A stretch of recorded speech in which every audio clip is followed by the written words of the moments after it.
Welcome, friends. Today we discuss about heat exchangers. Okay, and the heat exchanger means the word itself gives definition. Okay, which means heat is exchanges between one place to another place or one fluid to another fluid. Okay, this is a common definition for the word heat exchanger. Okay, it is a device. The device transfer the heat from one fluid to another fluid. Okay, just in many industrial application the heat exchanger plays a vital role because of, for example, in a steam power plant or thermal power plant, the boiler and the condensers are a example for a heat exchanger. In that in that places, in particularly boiler, the combustible gases or exhaust gases having heat. That heat is transferred to the water, and then water gets heated and converted from liquid to steam. Then finally we get the superheated steam with the help of that flue gases. But we cannot mix the flue gases with water. It's not possible. Then the heat is transferred from flue gas to water through non-contact type devices. Okay, like such as the flue gas is passing through external. Sorry. The water is flow through pipes internally, and the outer surface of the tube is exposed to the exhaust gases. Then the heat is transferred from exhaust gas to water through that steel tubes or any type of tubes. Okay. Then the both fluids are non-conducted, but the heat is transferred from one region to another region. Okay, this is one type of heat exchanger. Then next, consider our home. We want to bath with hot water. Then what we do, take some amount of water in a small pan and heated with the help of stove up to the higher temperature, and then it mixed with the bulk water in the uh, bathing pan. Then it reaches the medium temperature. Then we used to use the water to bath. Okay, in that place also the heat is transferred from hot fluid to cold fluid, but here the both fluids are mixing. Okay, this is another type of heat exchange. Okay, consider the first type. In the first type, the heat is transferred from one region to another region, but the both fluids are unmixed condition. Okay, in second situation, uh, the heat is transferred from one fluid to another fluid, but here the fluids are mixed together. Okay, because of heating and cooling fluids are same in molecular structure.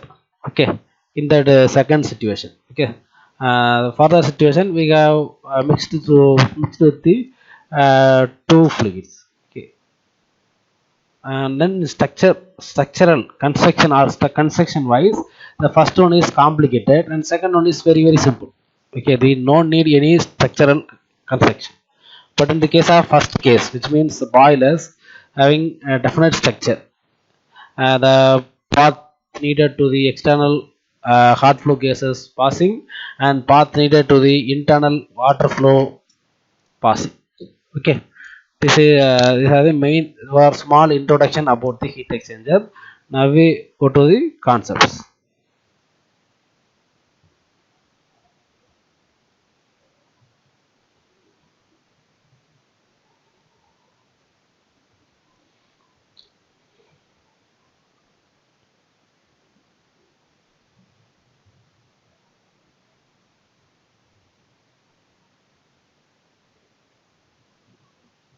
Okay, The first one is classification of heat exchangers. First one is classification of heat exchangers.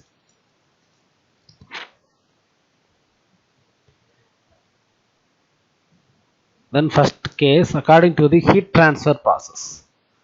Okay, heat transfer process. Based on the heat transfer process, we have classified some types. First one is direct type or direct contact type heat exchanger.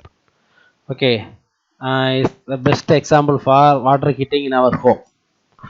Okay, our industrial application is a cooling tower. Cooling tower is the best example for direct type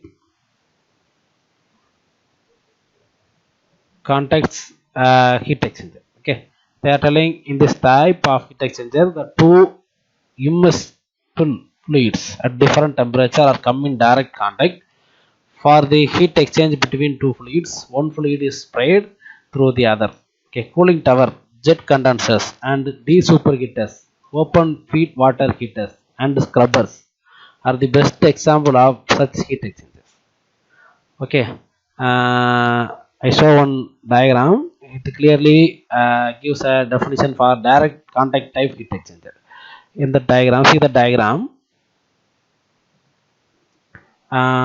It's a schematic of cooling tower or industrial cooling tower. Everyone near anyone having native of Thuthukudi, you can see that cooling tower in thermal NLC thermal power plant. Okay, this is a natural draft cooling tower. In that place, the cooling water from the condenser is cooled by the cooling tower. Okay, the condenser is cooled. Condenser is used to transfer the steam exhausted from the turbine and converts water, and then it passes through the boiler. Okay, it is the purpose of condenser. Then condenser operates with two types of fluids. One is steam, is from turbine, and another one is cooling water circuit, is used to cool the steam. Okay, then once the cooling process done, then the condenser water temperature gets raised. Okay, then we can reduce the condenser water temperature for the next cycle of cooling. Okay, then it is occurring with the help of cooling towers. In cooling towers, we have two types. One is natural draft cooling tower, another one is forced draft cooling tower.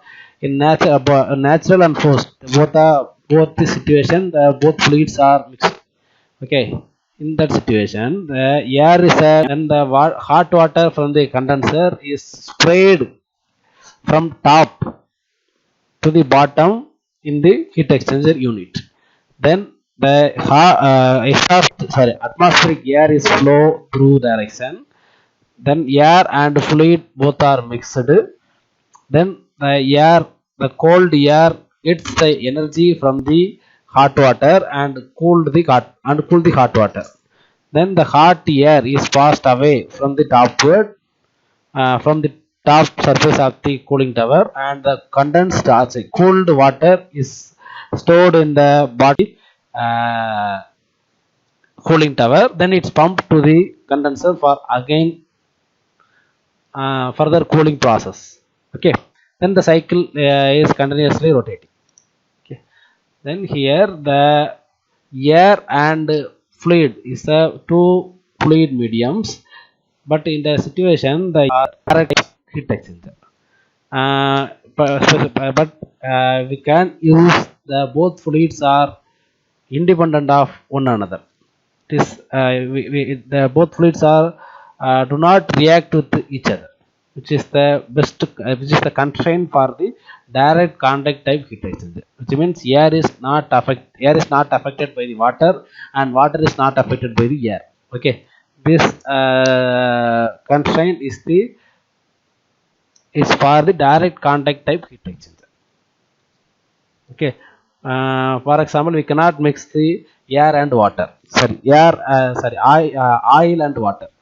It's not possible, because air water mixed with the oil, then the property of the water and the property of the oil is changes. Okay, this is one type of heat exchanger. Then transfer type heat exchangers are recuperators. Is a common type of heat exchangers. In that heat exchanger, the hot fluid and cold fluid is passed in the separate way, and is separated by a material. That material is only transfer the heat from the hot fluid to cold fluid. Okay, this is the common type of heat exchanger available in the many industrial sectors. Okay, our automobile radiator and our fridge condenser, and these are the example for the transfer type of heat exchanger or recuperators. Okay, recuperators is common type of heat exchangers. In that heat exchanger, both fluids are separated by a wall. Okay, in the and the both fluids are not mixed together. Okay, then next is regenerators or storage type heat exchangers. Okay, this is used for waste heat recovery system. Regenerators or storage type heat exchanger. In that heat exchanger, the flow path is same. Flow path is same.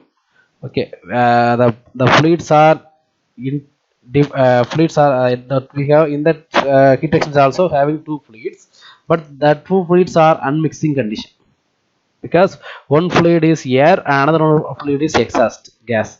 We cannot mix the exhaust gas and air with the same time. It affects the air with the exhaust gas.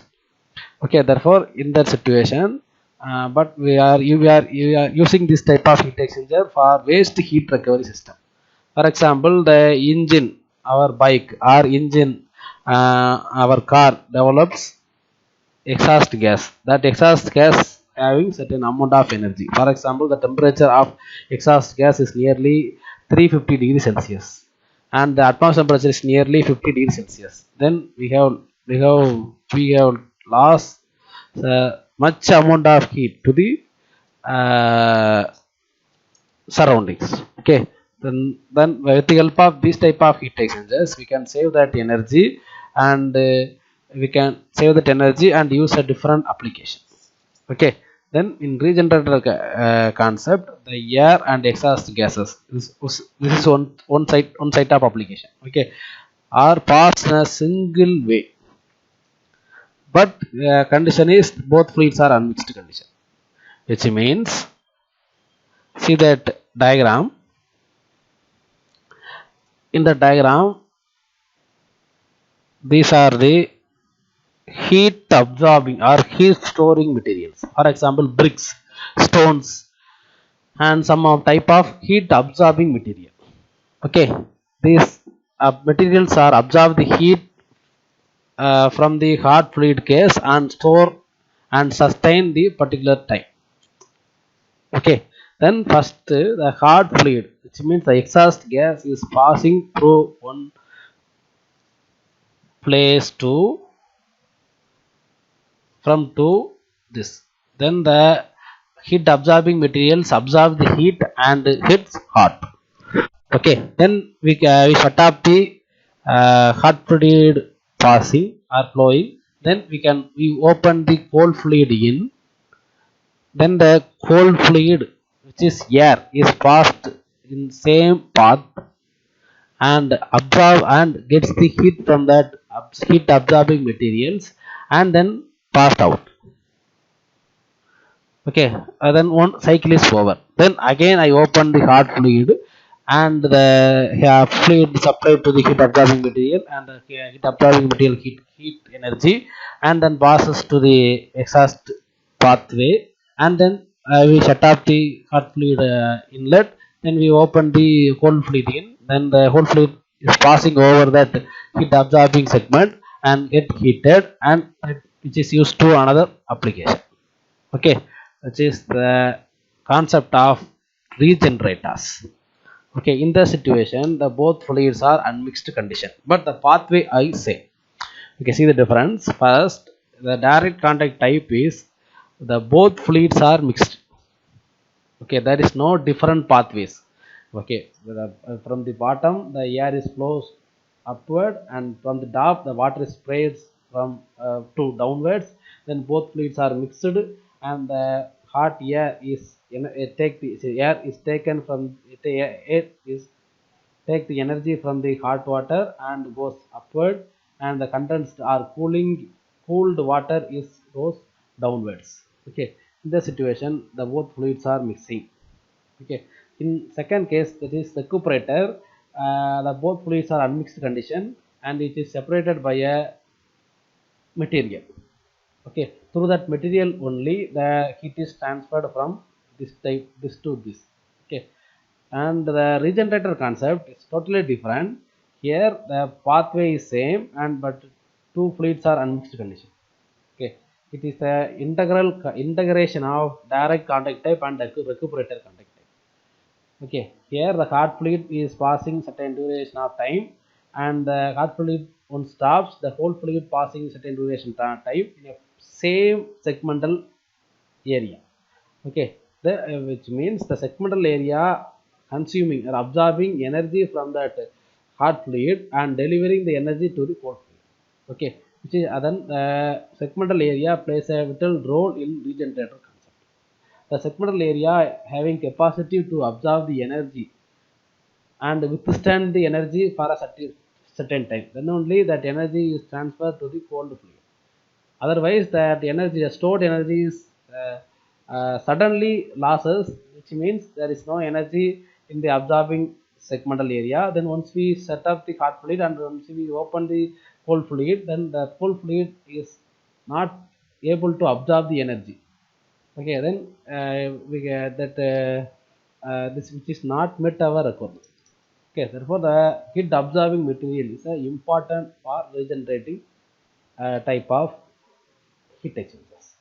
Okay, then these are the based on the heat transfer type. Then second classification according to the constructional features. These are the tubular heat exchangers. Tubular heat exchangers means that heat exchanger having two tubes. One is internal tube and another one is annular tubes. Okay, through internal tube one type of fluid passing, and through annulus one type of fluid passing. Then from that the surface wall of the internal tube is separate the external fluid and internal fluid. Then the heat is transferred through wall itself. Okay, this is the one type of tubular heat exchanger. Here the both tubes are passing through tubes. One is internal tube, then another one is external tubes. Both are tubes. Okay, then next shell and tube type of heat exchanger. It's another type. Here one fluid is passing through tubes and another fluid is passing through outer shell. See the diagram, you can understand. Here one type of fluid. Here for example this fluid, the heat exchanger having small tubes inside. Tube inlet, shell outlet. Means in tube in the heat unit, then the fluid, any fluid, for example water is flow through tubes. Then in that shell we have two ports. One is shell inlet and another one is shell outlet. Okay, the shell is a bulk, there is no tubes. Okay, then once the shell is filled with a particular fluid, then the tubes are immersed in that fluid. Okay, then the shell pass means outer shell having a particular fluid, and that in that shell the tubes are immersed, and through that small tubes certain fluids are flowing. Okay, which is called another type of heat exchanger. Here we have one shell and number of tubes. Okay, this is in many industries they are using that shell type of heat exchanger, shell and tube heat exchanger. Okay, for example the condenser unit in thermal power plant is a perfect example for shell and tube heat exchanger. In shell pass, the condensate from the turbine or low pressure steam from the turbine is passed to the shell and tube heat exchanger through shell side. Okay, then the cooling water from the cooling tower is passed through the tube side.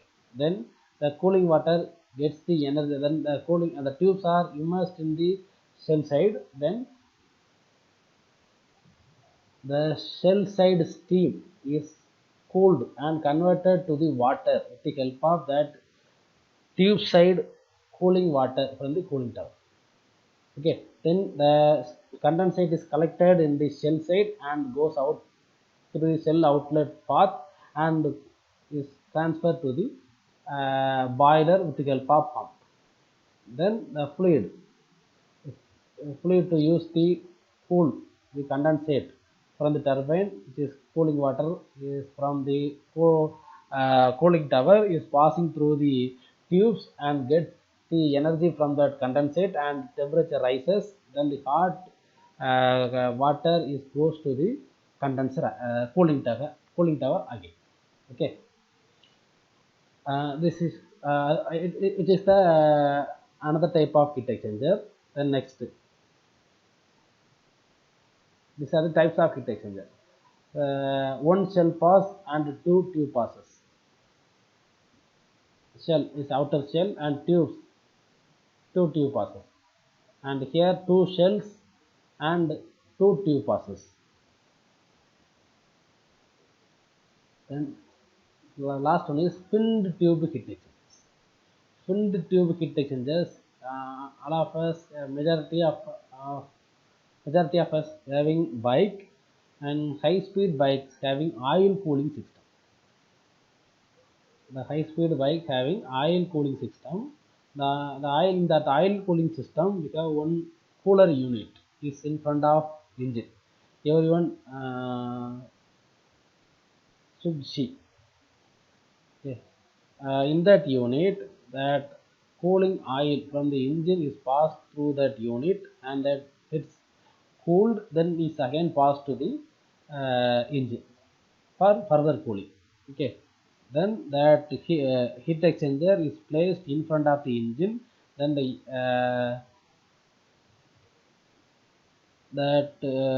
heat exchanger having small tubes and fins.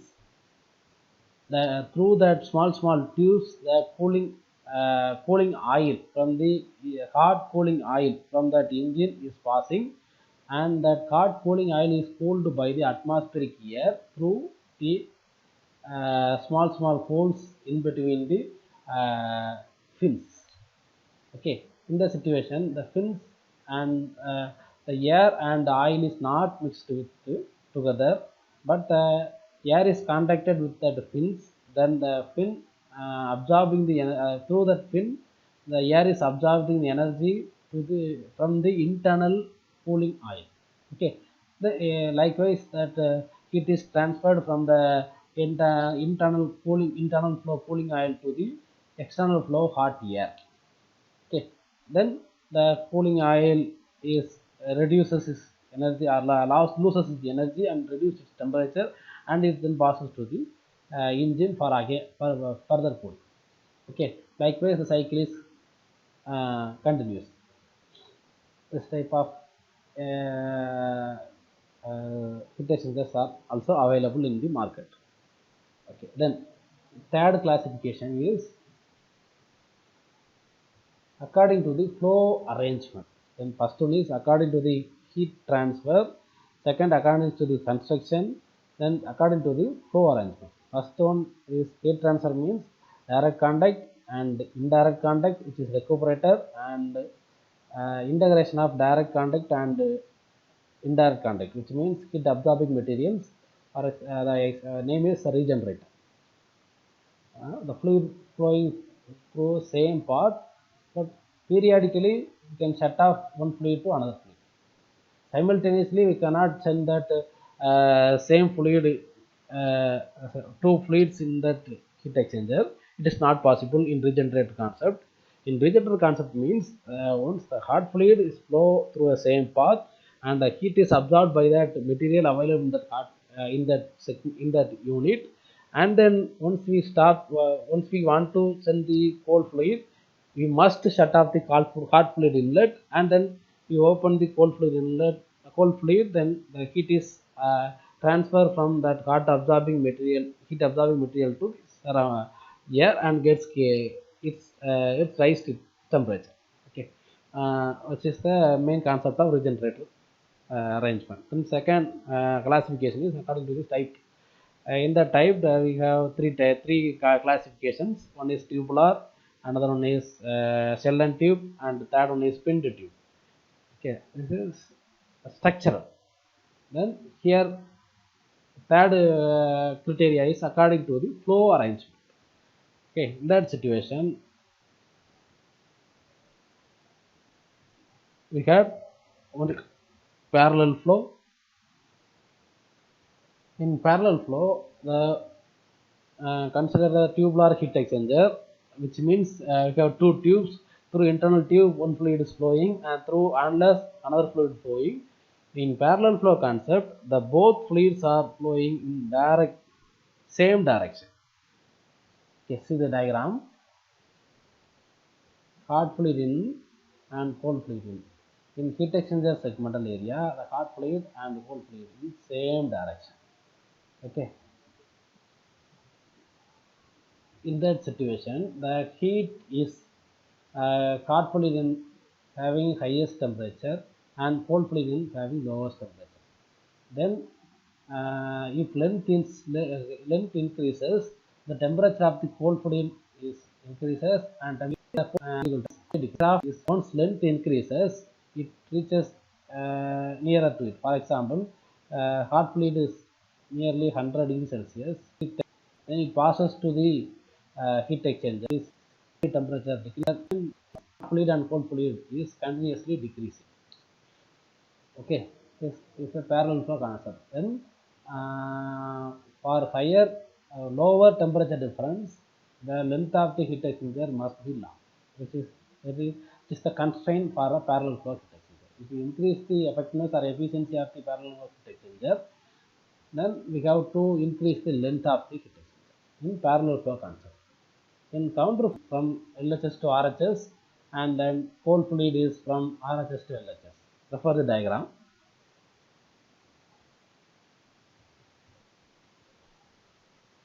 Okay, the particular region, which is left side and right side.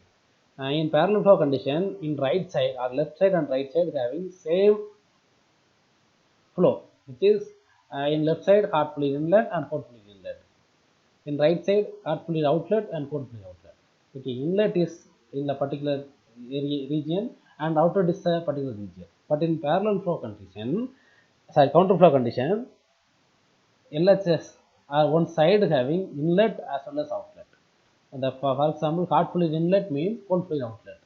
In second side, cold fluid outlet or hot fluid inlet. Okay, then we can apply the same concept, which is the temperature difference for particular side. Here the temperature difference is hot fluid inlet minus cold fluid outlet, or the hot fluid inlet minus cold fluid outlet. Okay, here the for example, here hot fluid inlet is equal to 100 degrees Celsius and hot fluid outlet equal to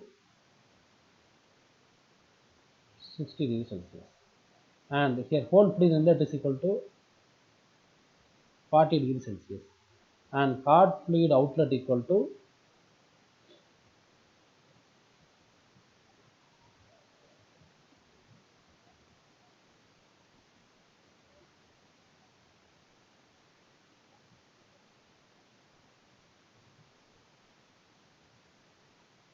0 degrees Celsius for a small example.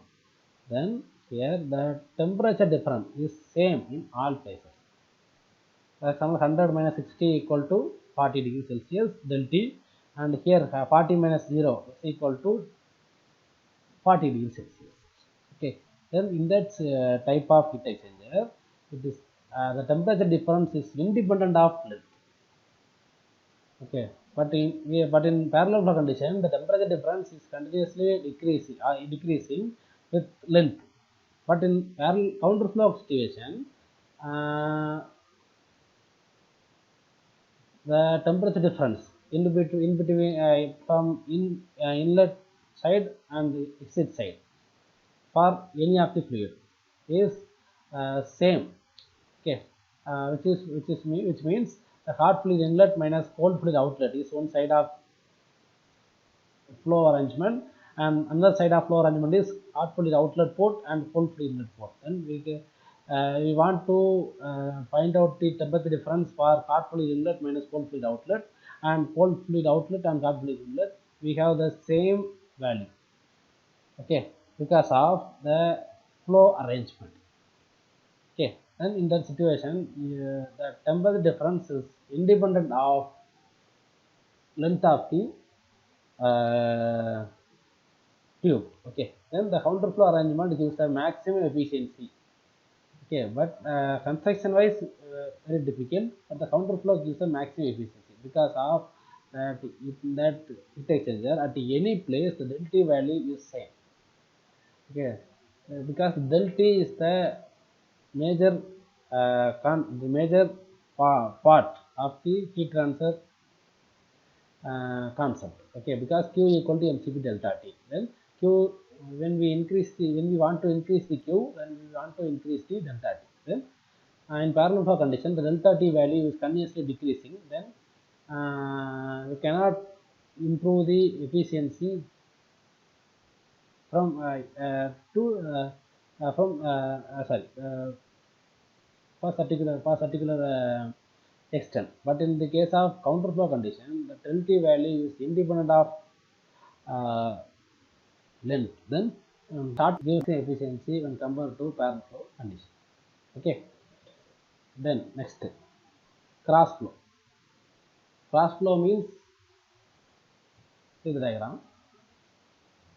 So perfect example is our bike cooling unit or automobile radiator. In that unit, the tubes are fitted with the plates. The plates arranged in a particular manner, and through tubes one fluid is passing, and through that place in between the plates one fluid is passing. Okay, here the heat is transferred from the tube fluid to fluid passing over the tubes through that plates. Okay, remember or see that automobile radiator. Okay, in that automobile radiator through tubes water is passing, and through plates the air is passing. Okay, in that type there are three types, two types. One is both fluids are mixed and both fluids are unmixed, and one fluid mixed and another fluid unmixed. Okay, we have three types. Cross flow heat exchanger we have three types. One is both fluids are unmixed. Okay, example is our automobile radiator. Okay, here water and air is do not mix together. And the second example is both fluids are mixed. Then third example is one fluid mixed and another fluid is unmixed. Okay, these are the sub classification for a cross flow heat exchanger. Then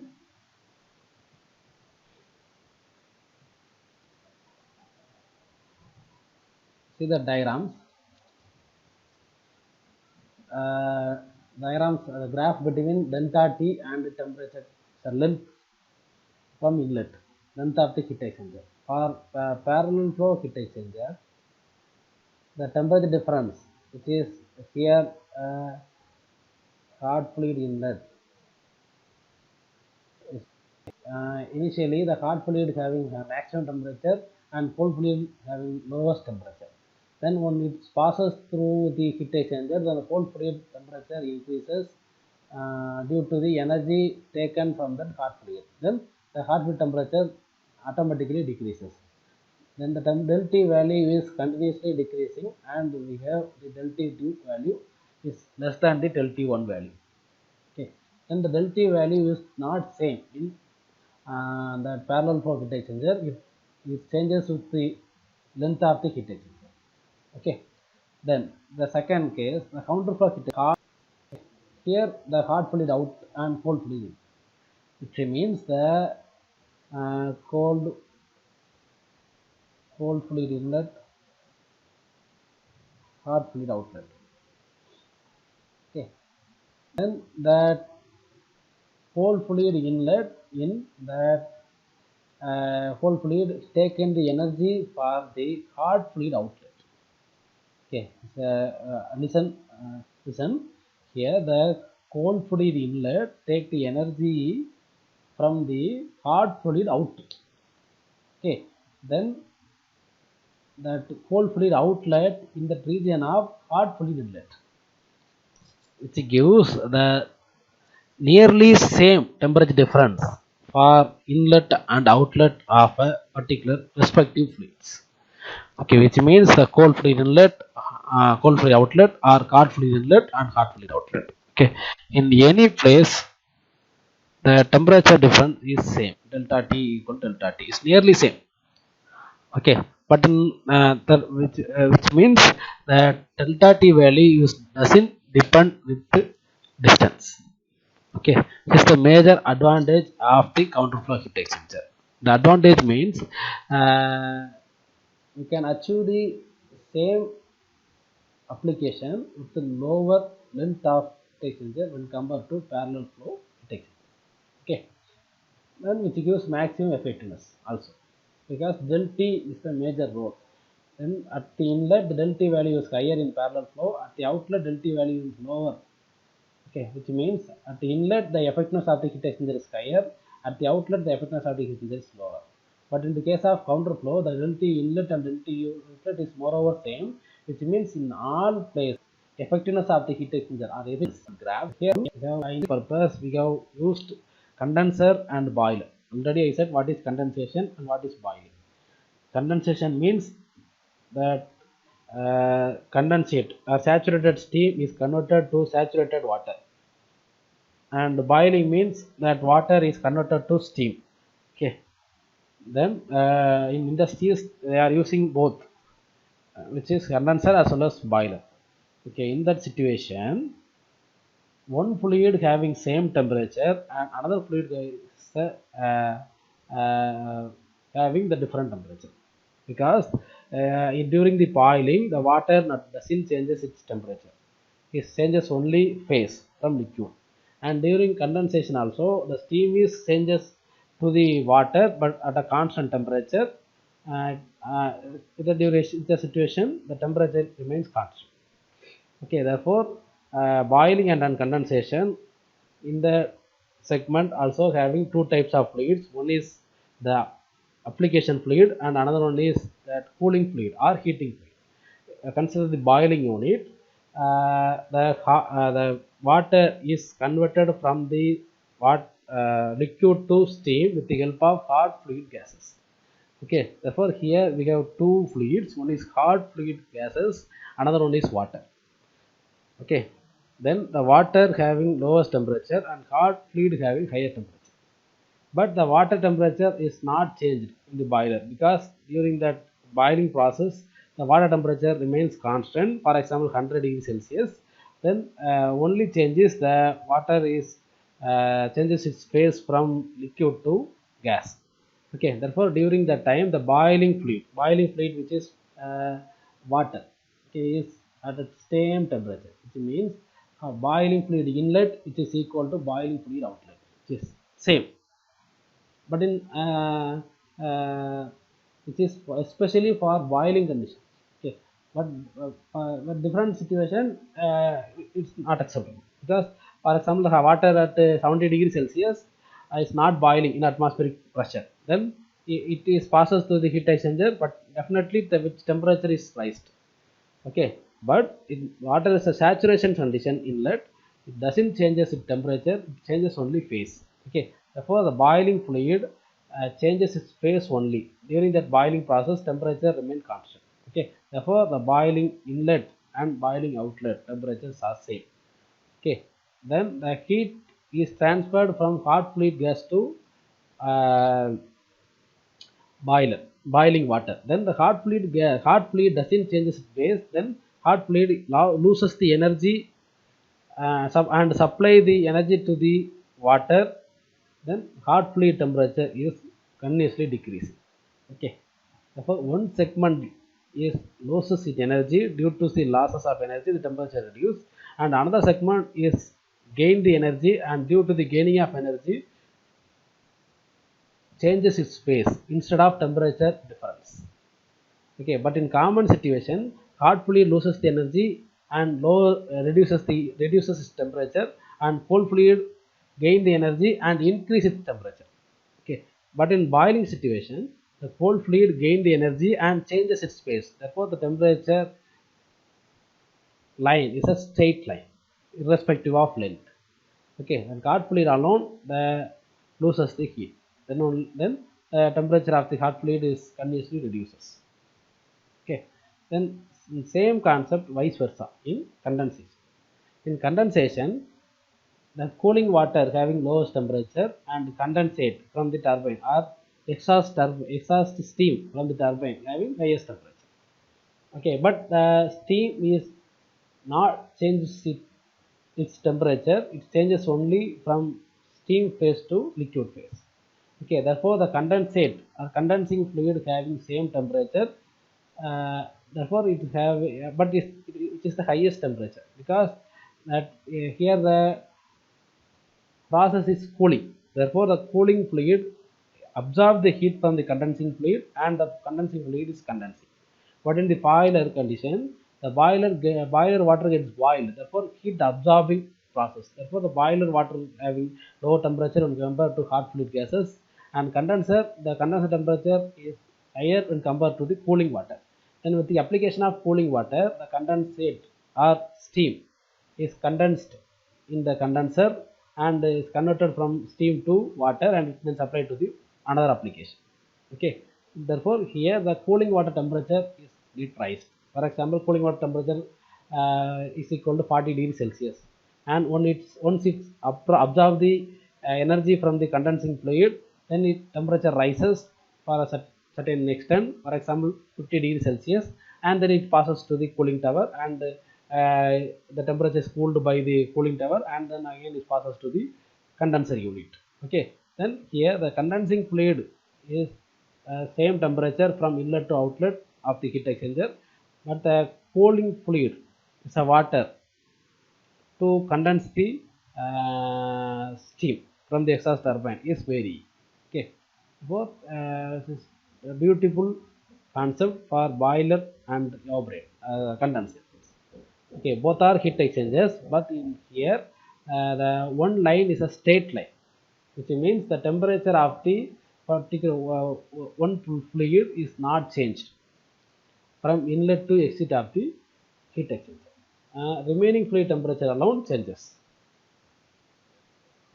So this is the temperature distribution curve with respect to length of the heat exchanger. From that curve, that counterflow arrangement gives the maximum effectiveness.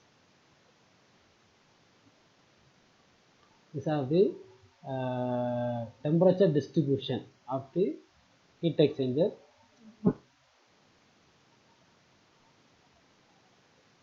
for different types. Okay, in next class we will discuss about the overall heat transfer coefficient. Okay, thank you.